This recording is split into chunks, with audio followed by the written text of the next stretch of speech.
દર્શક મિત્રો, હું છું પરમાર અનુષા. તમે જોઈ રહ્યા છો લોકસાહિત્ય. તો જોઈએ આજના સમાચાર ભાવનગરથી અમારા રિપોર્ટર ગૌતમ બારિયા સાથે. ભાવનગર શહેરમાં લાગ્યા કોકરોચ જનતા પાર્ટીના સમર્થનમાં બેનર.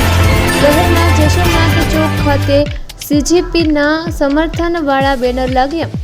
નીટ પરીક્ષાના પેપર લીક મામલે કેન્દ્રીય શિક્ષણ મંત્રીના રાજીનામા સહિતની માંગ સાથે બેનર લગાવવામાં આવ્યા.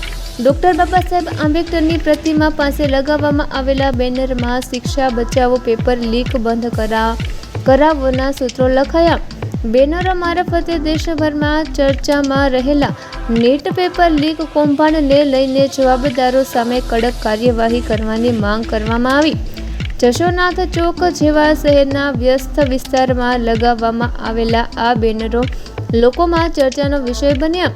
પેપર લીક જેવી ઘટનાઓના કારણે વિદ્યાર્થીઓના ભવિષ્ય સાથે છેડા થતું હોવાના આક્ષેપ પણ શિક્ષણ વ્યવસ્થાને પારદર્શક બનાવવા માંગ કરવામાં આવી. તો ફરી મળીશું એક નવા સમાચાર સાથે. ત્યાં સુધી જોતા રહો લોક સામના ન્યૂઝ.